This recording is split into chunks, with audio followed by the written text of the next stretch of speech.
नमस्कार। मैं Harish Kumar Pandey, Aditya Prakash Jalan teachers training college से students for holistic development of humanities programme के तहत आप लोगों को शिक्षा की निरंतरता को बनाए रखने के लिए तथा शिक्षा निर्बाध गति से आगे बढ़ती रहे और आप लोगों का सर्वांगीण उन्नति और सर्वांगीण विकास होता रहे, इस निमित्त यह audio visual teaching material aids आप लोगों के ज्ञानार्जन के लिए एक सहायक सामग्री के रूप में उपस्थित कर रहा हूं और यह आशा और विश्वास रखता हूं कि यह सहायक सामग्री आपकी शिक्षा की निरंतरता और आपके ज्ञान की जिज्ञासा को समझने में सहायक सिद्ध होगी। के साथ ही आज हम लोग BEd part 1 course 6 language school and society के तहत बालिकाओं की शिक्षा में मूलभूत कौन कौन सी बाधाएं उत्पन्न हो रही हैं या वह कौन कौन से कारण हैं जो बालिकाओं की शिक्षा को प्रभावित करते हैं पर हम लोग परिचर्चा करेंगे। परिचर्चा मैंने पेपर 4 में परिचर्चा पर एक वीडियो बनाया था और मैंने बताया था कि परिचर्चा बहुत ही सार्थक और व्यापक शब्द है। परिचर्चा एक मुखी प्रक्रिया नहीं है, ये द्विमुखी प्रक्रिया है। यह सत्य है कि यह वीडियो में सिर्फ एकांगी जैसा दिखता है, लेकिन जब इस वीडियो को आप देखते हैं, सुनते हैं, कॉपी कलम पर महत्वपूर्ण बातों को नोट कर लेते हैं, जिन प्रश्नों पर विचार विमर्श करना है, इंटरैक्शन करना है, उन बिंदुओं को आप जब लिख के अपने पास रखते हैं और जब हम लोग जूम पर आप लोगों की ऑनलाइन क्लास लेते हैं तो वहाँ पर जब आपके प्रश्न और आपकी समस्याओं और जिज्ञासाओं की जब संतुष्टि होती है तब यह प्रक्रिया द्विमुखी हो जाती है और अपनी पूर्ण व्यवस्था को प्राप्त कर लेती है। इसलिए मैं कहता हूँ कि जब भी आप लोग इसको देखें, सुने, तो पहले तो शिक्षा की व्यवस्था में पहला ही है कि श्रोता, एक वक्ता बनने के लिए एक कुशल श्रोता का होना बहुत ही जरूरी है। एक श्रेष्ठ वक्ता, वक्ता का अर्थ एक स्किल्ड व्यक्ति, एक शिक्षक। आप लोग शिक्षक निर्माण की प्रक्रिया में हैं, आप लोग एक सफल शिक्षक बनना है। एक सफल शिक्षक के अंदर यह पहला गुण है कि उसको किसी भी बात को, किसी भी विषय को सुनने की आदत होनी चाहिए, क्योंकि कोई भी गुण ग्राह्य तब होता है जब व्यक्ति उसको अच्छे तरीके से सुनता है। सुनना जितना महत्वपूर्ण है उससे कम बोलना महत्वपूर्ण है। महत्वपूर्ण सभी है, लेकिन उन सभी में सुनना सबसे ज्यादा महत्वपूर्ण है। क्यों? क्योंकि जब व्यक्ति किसी भी चीज विषय को सुनता है तो वह उसकी सुनी गई बातें उसके अंतर मन तक जाके अवस्थित होती है, चित्त पे उतरती है, वही बातें मन में जाके लगती है, फिर जाके उस पे व्यक्ति का अपना चिंतन और मनन की प्रक्रिया वहीं से उद्भव होता है। और जब व्यक्ति स्वतः में चिंतन और मनन करने की प्रक्रिया होने लगेगी तो उसके अंदर से ज्ञान स्वतः ही प्रस्फुटित होने की प्रथम अवस्था में आ जाएगी। इसलिए जीवन में श्रोता होना बहुत महत्वपूर्ण है। दुनिया में जो व्यक्ति भी आगे बढ़े हैं वह सुन के ही बढ़े हैं। सुनना बहुत महत्वपूर्ण है। बोलने में ऊर्जा बहुत नष्ट होती है। बहुत ज्यादा बोलने वाले की वाणी कमजोर हो जाती है, लेकिन सुनने वाले की ये महिमा बताई गई है कि सुनने वाले की श्रवण के साथ साथ उसकी ज्ञान तंतुएं, उसका मन और चित्त मजबूत होता है, ज्ञान से परिपूर्ण हो जाता है। और जिस व्यक्ति का जितना मन और चित्त जितना उच्च अवस्था में होगा वह उसकी कही गई बातें उतनी ज्यादा प्रभावी होंगी। शिक्षा व्यवस्था में कितने भी अच्छे करिकुलम का निर्माण कर दीजिए, कितने भी अच्छे पाठ्यक्रम को बना दीजिए, अच्छी से अच्छी पाठ्य वस्तु को बना दीजिए, अच्छे से अच्छे विषय को बना दीजिए, लेकिन यदि शिक्षक इफेक्टिव ना हो, शिक्षक की बातों में वो प्रभाव ना हो, तो वो शिक्षा किसी काम की नहीं। ऐसे एक भी कोई पाठ्यक्रम नहीं बना जो प्रभावपूर्ण ना हो। सभी पाठ्यक्रम प्रभावपूर्ण, वैज्ञानिक दृष्टिकोण से, निरंतरता से, क्रमबद्धता से, दूरदर्शिता से, अग्रदर्शिता से सब ये बनाए जाते हैं, भविष्योन्मुख रूप से बनाए जाते हैं। लेकिन यदि शिक्षक के अंदर वह प्रभाव नहीं है, वह प्रभावशीलता नहीं है, तो वह विषय वस्तु जागृत नहीं हो सकती। जैसे पुस्तकालयों में रखी गई किताबें वह स्व में परिपूर्ण नहीं है, वह स्व में अपनी ज्ञान को स्वतः प्रयोग नहीं कर सकती है, लेकिन उसको कोई अगर पढ़ के आत्मसात करके उसको उपयोग में ला सकता है। ठीक उसी प्रकार से एक शिक्षक का प्रभावशाली होना बहुत जरूरी है। मैं विमेन एजुकेशन की, मैं इस पेपर में जो बात है, विमेन एजुकेशन पे ऐसे बहुत से स्टडी करने पे नाम आता है कि जो बहुत से लोग काम किए, लेकिन जो लोग प्रभाव वही उनका काफी सफल हुआ, जिनके अंदर जितनी ज्यादा मन शक्ति मजबूत थी वो उतने ज्यादा प्रभावी हुए। राजाराम मोहन राय, उन्होंने जो प्रयास किया उनका प्रयास बहुत सफल हुआ। क्यों? क्योंकि वो लोग मन से काफी उच्च अवस्था में थे। मैंने अब तक ये जो भी बातें बताई, यह नारी ही नहीं, यह मानव जाति के लिए, ये विद्यार्थी वर्ग के लिए, ये पूरी लर्नर वर्ग के लिए काफी उपयोगी सिद्ध होगी कि पहले हम अपने को प्रभावशाली बनाएं, अपने को प्रतिभा से संपन्न बनाएं। हम ऐसी व्यवस्था करें कि जो ईश्वर प्रदत्त जो हमारे अंदर वो जो गुण है वह गुण सार्थक रूप में होके निकले।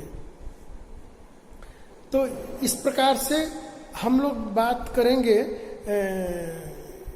वह कौन कौन से कारण रह गए कि बालिकाएं शिक्षा की मुख्य धारा से वंचित हो गई या होने लगी। अक्सर हम लोग जितने भी डेटा इकट्ठा किए गए और उन कारणों का पता लगाया गया कि वो कौन कौन से कारण हैं जो बालिकाओं की शिक्षा में अवरोध पैदा करते हैं, जो बालिकाओं को विद्यालय जाने के बाद छोड़ने के लिए या त्यागने के लिए विवश करते हैं। आज हम लोग उन बातों पर हम लोग चर्चा करेंगे, क्योंकि ये बहुत ही महत्वपूर्ण है। मैंने कहा था कि यदि पिछली वीडियो में मैं अपने तरफ से एक नया कॉन्सेप्ट दिया था कि यदि शिक्षा प्रत्येक व्यक्ति के दरवाजे तक नहीं पहुंच पा रही है, तो शिक्षा का कर्तव्य है कि वह हर व्यक्ति के दरवाजे तक पहुंचे और हर व्यक्ति को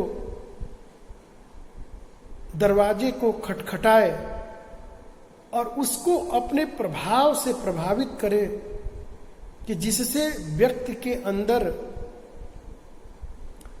मानवता के गुण विकसित होने लगे। तो उन प्रथम कारणों में पहला कारण हुआ पढ़ाई में रुचि न लेना।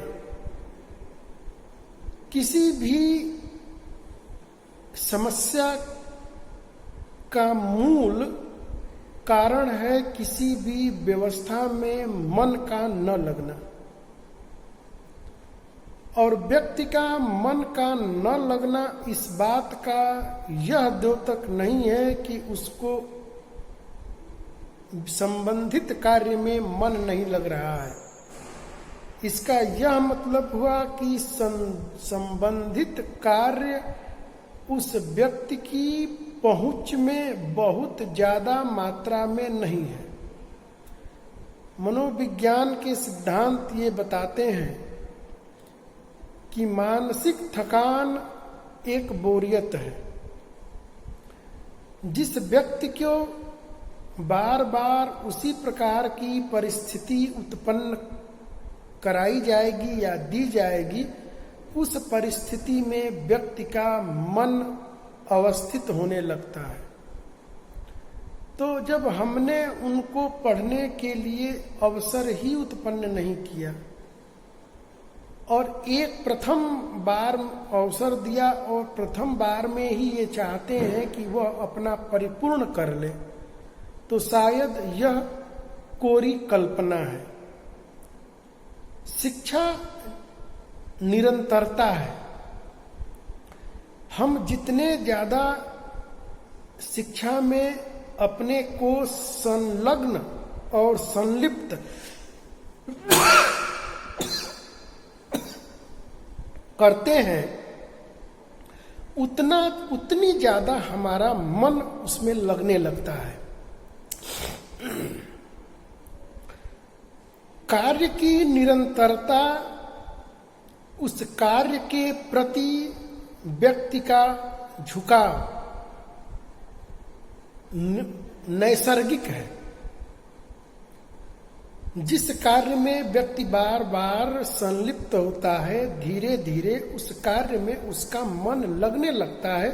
ऐसा व्यवहारिकता भी है और मनोवैज्ञानिकों का मत है, दार्शनिकों का चिंतन है। तो पहला हुआ कि पढ़ाई में रुचि न लेना।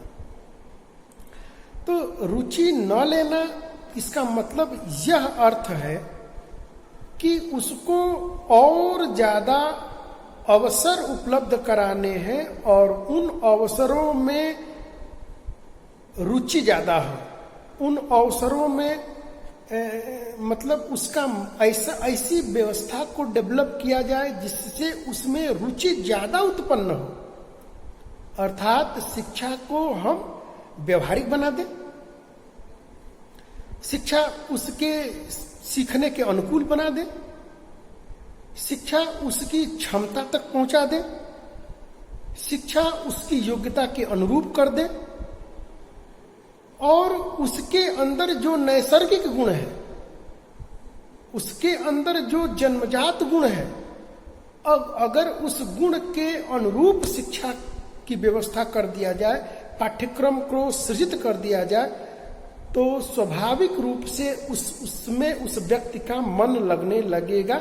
जैसे एक उदाहरण से इसको समझते हैं। गणित में, विज्ञान में सबका मन नहीं लगता।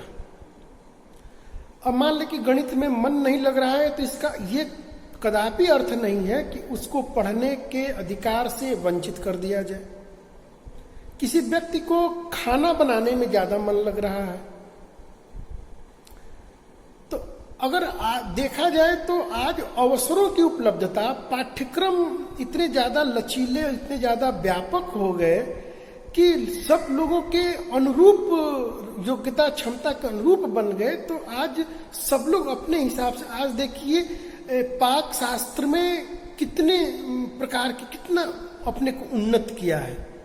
गृह विज्ञान जब एक विषय के रूप में आया तो व्यक्ति को, जैसे मान लो किसी को इंटीरियर डेकोरेशन, किसी को फैशन डिजाइनिंग, किसी को खाना बनाने में, किसी को कढ़ाई बुनाई, आप लोग जानते हैं ये सब होता है, किसी को पेंटिंग में, मेहंदी शादी विवाह में या ऐसे उत्सव में, अब जो सावन सब लोग लगा रहे होंगे, तो ये मेहंदी वगैरह, ये सब चीजें, ये एक एक पाठ्यक्रम बन गए। ये सब चीज आज सभी चीज के एक एक विषय बन गया। और उस विषय में अगर उसमें उसकी भाई कहीं ना कहीं तो मन लग रहा है। मान लो किसी को सौंदर्य में ज्यादा मन लग रहा है।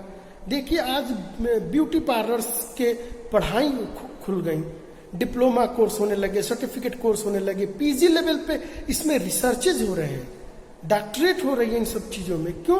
क्योंकि यह मानव के जीवन का एक अंग बन गया है।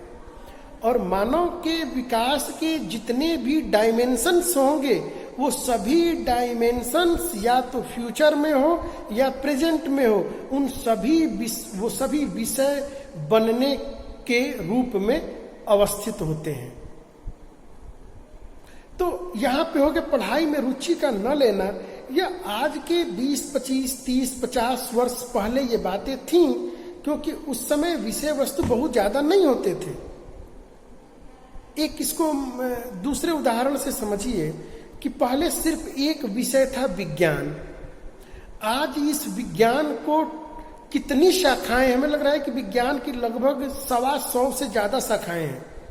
125 संभव तो मैं कम ही बता रहा हूं, 125 से ज्यादा शाखाएं विज्ञान की हैं।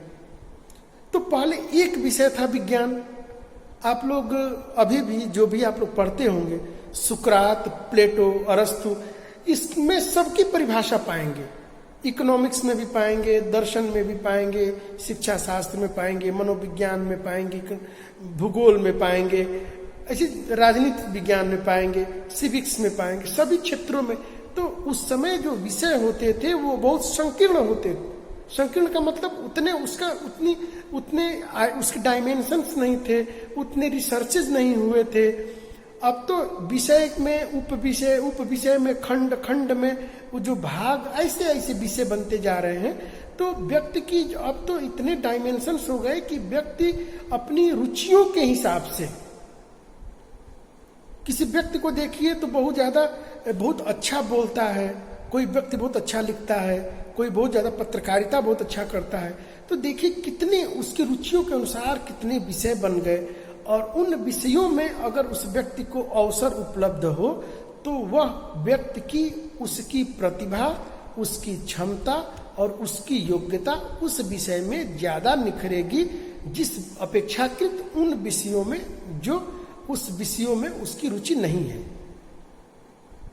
तो मैं समझ रहा हूं कि यहां तक बातें आपको स्पष्ट समझ में आ रही। पढ़ाई में रुचि न लेना, ये कभी की बातें रही होंगी। अभी भी व्यक्तियों को पढ़ने में मन नहीं लगता है, लेकिन इतने ज्यादा टीचिंग मटेरियल एड्स, इतने ज्यादा लर्निंग एप्लीकेशंस ये आ गए कि व्यक्ति को खेल खेल में हम वो चीजों को सीख लेते हैं। और मैं तो इसमें तो आपको कई उदाहरण में दे सकता हूं कि पढ़ने में लोगों की रुचि नहीं रही, फिर भी वो लोग काफी विद्वान बने, काफी योग्य बने। जरूर नहीं कि वो व्यक्ति की समझदारी थी। मुझे अभी भी याद है गणित और विज्ञान जैसे विषय हम लोग के टीचर थे, वो स्टोरी रूप में सुना देते थे। विषय तो आज याद नहीं है, लेकिन वो स्टोरी आज भी याद है। और सच पूछे तो वही स्टोरी को हमारी जो शास्त्रों में, जो हमारे वेद ग्रंथों में जो ज्ञान विज्ञान के स्रोत थे वो लिखा गया, उसी को सूत्र बोला गया।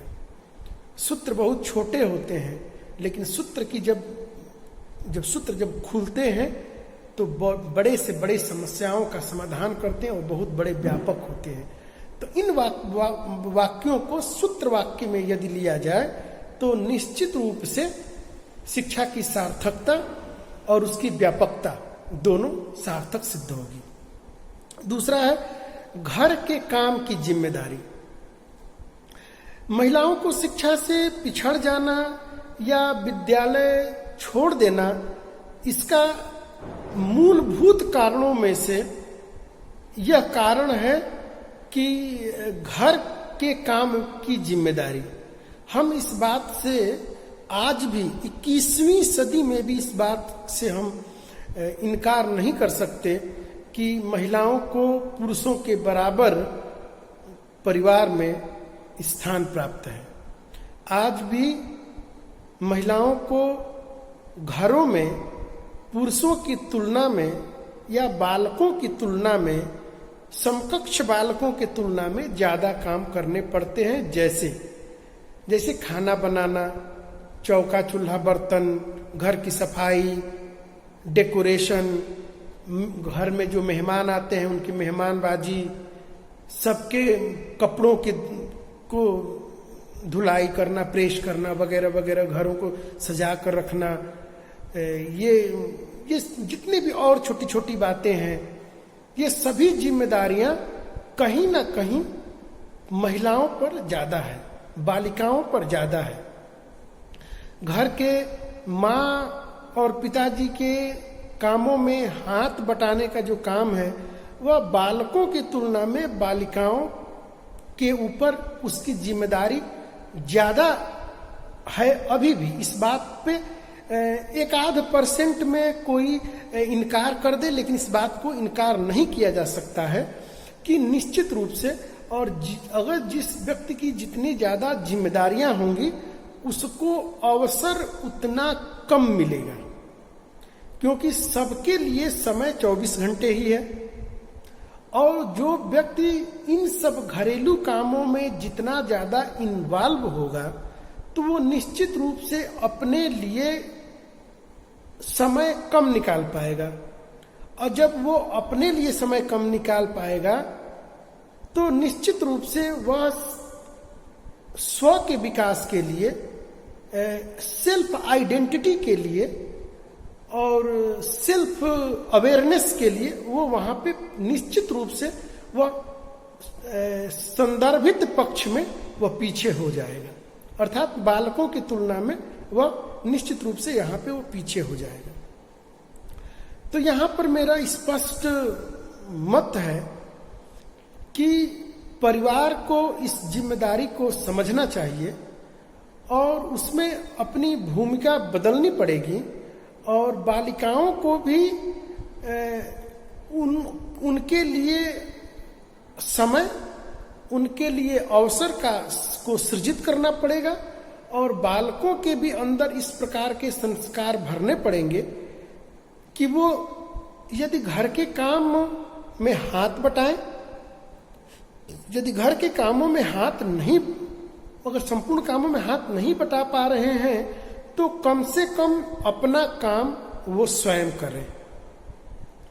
अपना काम यदि अगर परिवार में इसकी अगर जिम्मेदारी और इसकी भूमिका सबको सिखाई जाए तो निश्चित रूप से एक ऐसा समय आएगा कि यदि सब लोग अपना अपना काम स्वयं करने लगेंगे तो उसको अपने लिए, जो व्यक्ति जो करता है, जैसे जो बालिका है या जो महिला है, उसको उतना समय मिल पाएगा कि वो उस अपने बारे में कुछ सोच सके, अपने लिए कुछ वो कर सके और अपनी आइडेंटिटी और के बारे में और उसको भी पढ़ने के लिए और अपनी योग्यता को दिखाने के लिए, अरे कुछ भी नहीं है तो कम से कम उसके अंदर जो भी कुछ हुनर है, जो कला है, कोई कढ़ाई है, बुनाई है, पेंटिंग है, सिलाई है, या कोई और भी कोई विचार है, लेखन है, कविता है, तो ये बातों को कर सकती हैं।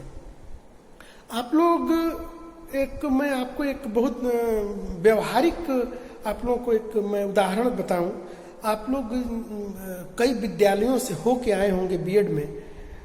आपके जगह अगर बैठ में आप 100 विद्यार्थी जब रहते हैं तो आप लोग अनुभव किए होंगे कि उन 100 विद्यार्थियों में जरूरी नहीं है कि 100 विद्यार्थी एक समान हो।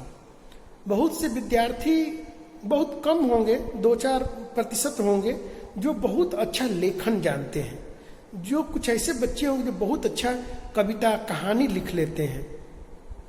कुछ ऐसे बच्चे होते हैं जो उसको बोलते हैं हाजिर जवाबी।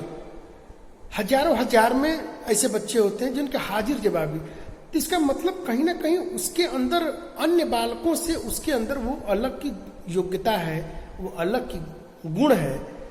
तो उसको तब वो ज्यादा वो गुण ज्यादा वो उसका फलित होगा जब वह उस पर उसको उस विषय पर सोचने के लिए और ज्यादा उसको क्या अवसर मिलेगा, उसको और ज्यादा समय मिलेगा, तब जाकर उसके जो नैसर्गिक गुण होते हैं वह जाके आगे बढ़ते हैं।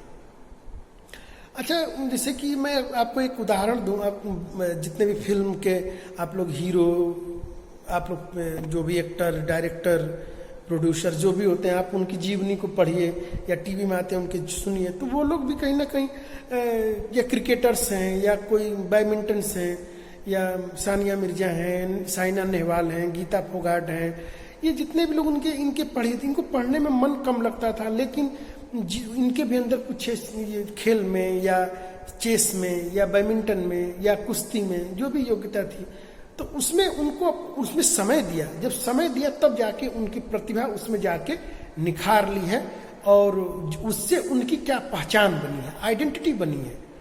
जरूरी ये बात नहीं है कि हम मतलब कि एक शिक्षा बहुत व्यापक रूप में, कुछ किताबों को पढ़ लेना और कुछ इन्फॉर्मेशन को मस्तिष्क में ठूस लेना, इस बात को हम शिक्षा नहीं कर सकते।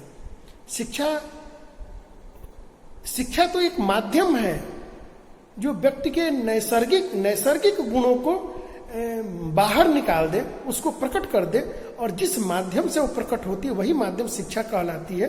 तो अगर किसी व्यक्ति के अंदर चेस खेलने के गुण हैं, कुछ अंदर व्यक्ति के बोलने के गुण हैं, कुछ व्यक्ति के अंदर जिस प्रकार के नैसर्गिक गुण हैं, अगर उन गुणों का अगर विकास हो रहा है तो कहीं ना कहीं शिक्षा बिल्कुल सार्थक दिशा में है और सही दिशा में यात्रा कर पा रहे। तो घर की जिम्मेदारियों की घर के कार्यों की जिम्मेदारी, तो घबराने की जरूरत नहीं है। शिक्षा सभी तक औपचारिक और अनौपचारिक साधनों से सबके दरवाजे तक शिक्षा पहुंच रही है और काफी परिवर्तन आया है, लेकिन परिवर्तन धीरे धीरे आता है। और मैं एक बात को बताऊं कि कोई भी परिवर्तन एकाएक नहीं होना चाहिए। जो व्यवस्था एकाएक लागू होती है वो एकाएक ध्वस्त भी होती है। जो जितनी ज्यादा निरंतर धीरे धीरे जो प्रक्रिया आगे बढ़ती है वह उसके गिरने की संभावना, उसको ध्वस्त होने की संभावनाएं शायद कम देखी गई हैं, न के बराबर देखी गई हैं। तो व्यापक परिवर्तन आ रहा है। शिक्षा से अब मनुष्य व्यक्ति भी काफी जागरूक हुए हैं। और इसका मैं एक बिल्कुल व्यवहारिक एग्जाम्पल आप दे दूं, आप लोग अपने जीवन में देखिएगा। कई बार मैं जब बताता हूं तो लोग, विद्यार्थी या जो भी लर्नर के रूप में जो भी हो, व्यक्ति हो, विद्यार्थी हो, समाज हो, आप लोग किसी प्रतियोगी परीक्षाओं को आप लोग देने जाते हैं, उन सेंटर्स पे जाइए। उन सेंटर्स पे एग्जाम देने में तादाद में जाकर देखिए तो महिलाओं की तादाद बहुत ज्यादा है, और वहां पे उनके हस्बैंड वगैरह की तादाद जाकर देखिए तो बहुत ज्यादा होगी। और वो लोग बच्चे को संभालते हैं और अपनी पत्नी को एग्जाम देने के लिए और उनको आगे बढ़ाने के लिए कितना सहयोग है।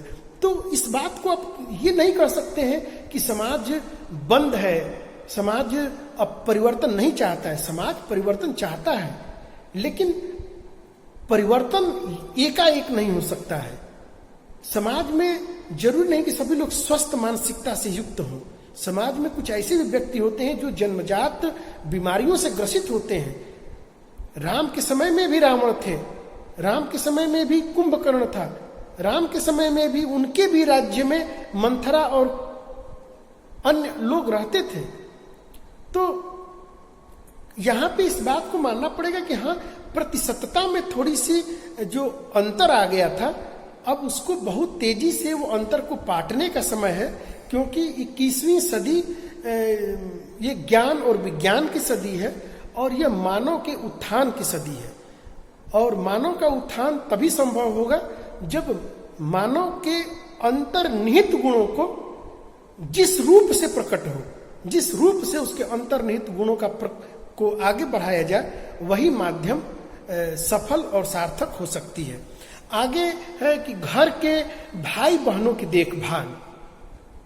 मैं पिछली वीडियो में बहुत एक बात बताया था कि महिलाओं का ये सारे कारण में उतने कारणों से महिलाएं पीछे नहीं हुई, जिसमें जो कारण है बाल विवाह, और बाल विवाह के बाद से बच्चों का मतलब बच्चे पैदा करने की प्रक्रिया, 1 बच्चा, 2 बच्चा, 3 बच्चा, 4 बच्चा, 5, 10 बच्चे पैदा कर रहे हैं, तो व्यक्ति के पास सोचने के लिए अवसर कहां से मिलेगा।